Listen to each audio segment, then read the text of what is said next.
지금 집값이 올랐다가 푹 주저앉았거든요. 돈을 모아서 집을 사는 게 아니에요. 로 집을 사는 거거든요. 무조건 성공을 할 수가 있는데 이거를 못하면 성공을 못해요.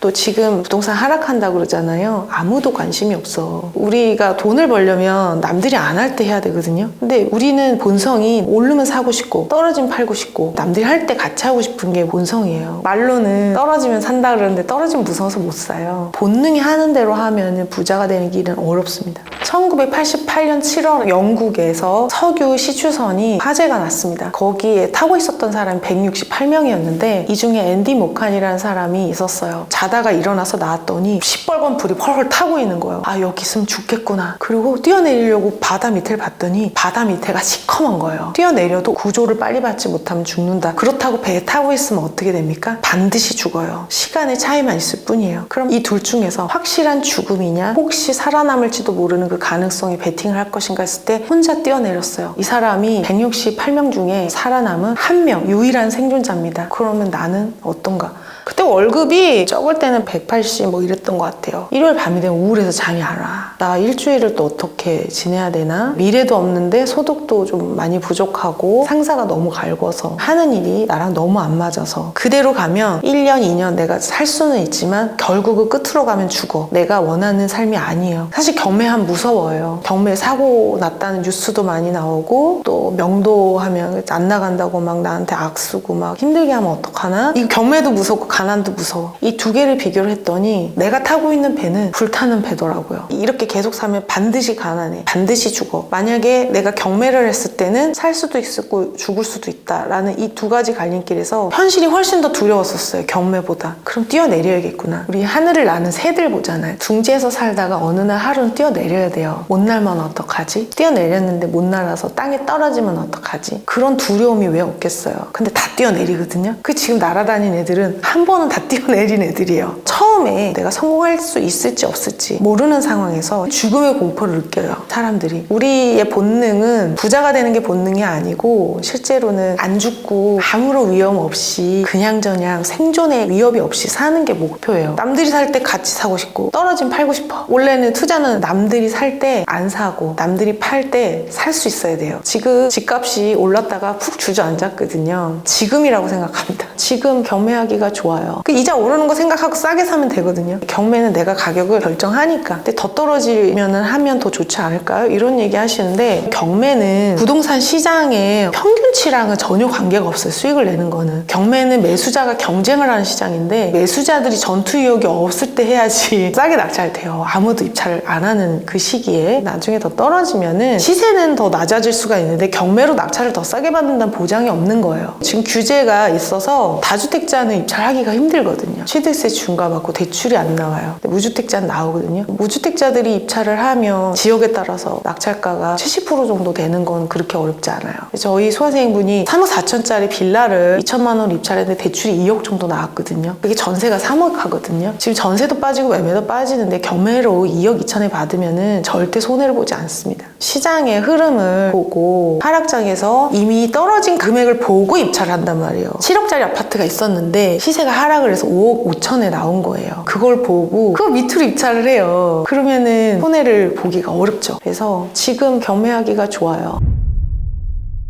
경매를 공부한다 그러면 그거 위험한데 왜 하려고 그러냐 이렇게 하는 사람들 많을 거예요. 근데 그 사람들이 경매를 성공했는지 보시면 돼요. 성공을 못한 사람들, 안 해본 사람들이 그런 얘기를 많이 하고요. 경매 강의 보면 강제집행 신청하는 법, 명도하는 거, 가처분 막 이런 거 하는데 그걸 5만 가지를 다 하고 하려니까 못해. 무섭고. 저는 경매를 독학을 했고 강사를 5년을 똑같은 걸 했으니까 실제로 이 사람들이 필요한 거 이런 게 아니더라고. 내가 만나는 그 사람이 편안하게 협상이 될 수도 있고 또라이일 수도 있어요. 근데 그거를 경매하기 전부터 미리 대비할 수는 없어요. 그러니까 일반적으로 사람들이 생각할 때 망해서 나오는 거 이런 것도 있지만 꼭 그래서 나오는 건 아니거든요. 어떤 경우에는 소유자들이 여러 명이랑 나누기 위해서 하는 경매가 있어요. 이거는 명도를 안 해요. 가봤는데 사람이 없는 경우도 있어요. 저는 위장 임차인 낙찰 받았어요. 집주인은 남편이고 임차인이 부인이에요. 그 근데 거기 부인이라고는 나오지 않았거든요. 근데 저는 부부구나라는 걸 등기부를 보고 알았어요. 자기가 부인인데도 선순위 보증금이 있다고 신고를 한 거예요. 그래서 싸게 낙찰 받았어요. 남들은 부인인지 모르니까 엄청 막 위장임차인이랑 싸울 거 각오하고 파이팅 넘치게 갔단 말이야. 그랬더니 갔는데 없어. 이사를 가고 열쇠를 관리사무소에 맡겨놨어요. 그러니까 벌어지지 않을 일에 대해서는 걱정하고 공부를 할 필요는 없고, 경매 명도 대상은 입찰할 때부터 정해져 있거든요. 나도 모르는 사람이 튀어나오는 게 아니고 여기 지금 사람이 살고 있는지 안 살고 있는지 내가 낙찰받을 물건을 알고 고르는 겁니다. 임차인이 보증금을 억울하게 잃는 것 같다. 그래서 내가 명도하기가 마음이 불편하다. 그럼 입찰을 안 하면 돼요. 법원은 위험한 거를 숨기고 매각하지 않아요. 무조건 위험하면 위험하다고 써놔요. 내가 상대방을 항상 선택하는 게임이라 모르는 거에 휘말리지 않습니다. 근데 써놨는데도 그거를 읽을 수 있는 공부도 안 한 사람들이 사고를 내는 거예요. 최소한 필요한 게 뭐냐면 입찰을 할 때 필요한 지식을 공부를 해야 되더라고요. 일반인이 할 때는 내가 뭘 입찰해야 되는지, 어떤 물건을 할 때 수익이 나는지, 그게 핵심입니다. 사실은 경매의 꽃은 수익이죠.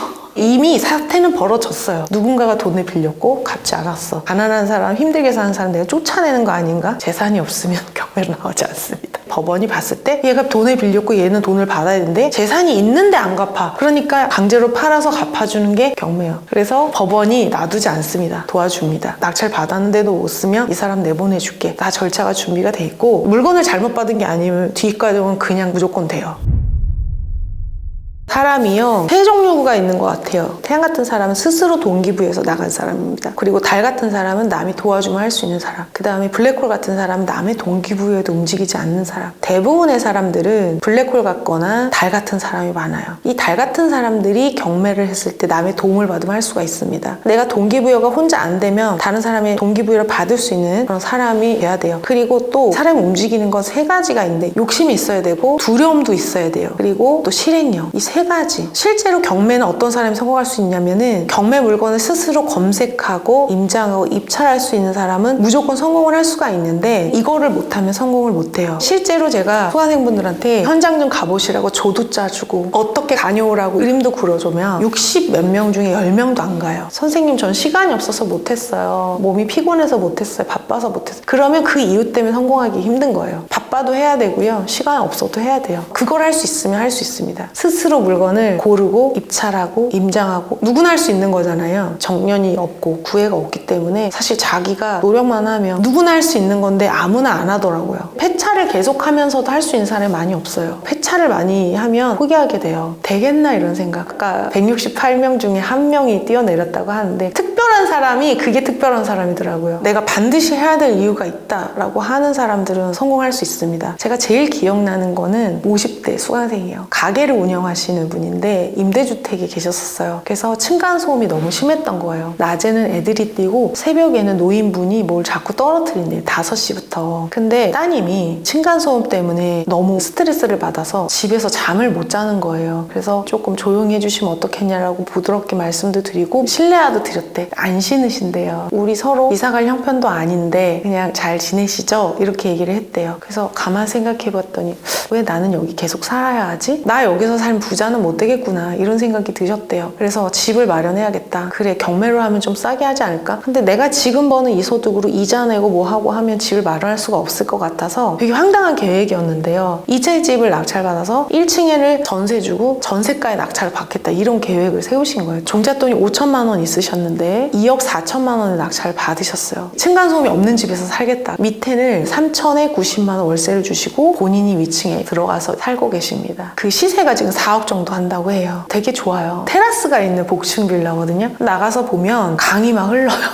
너무 뷰가 아름다운데 가장 큰 수확이 뭐냐면 내가 해냈다 이거예요. 종잣돈 5천만 원으로 집을 마련했는데 나는 이자도 못 내겠고 임차인 보증금으로 난 공짜로 살아야 되겠다. 황당한 계획이었는데 그걸 해내시더라고요. 왜냐면 엄마라서 그래요. 내 딸이랑 이 집에서 꼭 살고 싶다. 선생님, 저는 이 집 꼭 가져야만 합니다. 문제 있습니까? 선생님, 대출이 이만큼 나온대요. 꼭 가져야 됩니다. 선생님, 이거 얼마를 써야 됩니까? 거기에서 내가 얼마까지 쓸 수 있는지 정해보세요. 그래서 입찰을 해보세요. 그래서 낙찰을 받으셨고 시세가 4억 2억 정도 한다고 하니까 2년 정도 살다가 이사를 하시면 비과세를 받을 수가 있어요. 그러면 종잣돈 5천만 원이 2억 정도가 되게 됩니다. 2년 동안 이자는 임차인분이 내주실 거고, 저는 그래서 마음껏 이제 돈 벌려고요. 그리고 이걸로 재투자하시겠다고 하셨거든요. 수강생이 소액으로 엄청 큰 돈 벌었다 이거보다도 그냥 자기가 원하는 집을 혼자서 아이 키우기 버거운데 강제집행하고 가운데 이걸 헐고 또 공무원한테 실사받아서 세대가 분리될 수 있는 집이라는 거 보여주고 다 하신 거예요. 이분은요 반드시 경매로 성공하실 거예요. 성공을 한번 해봤기 때문에.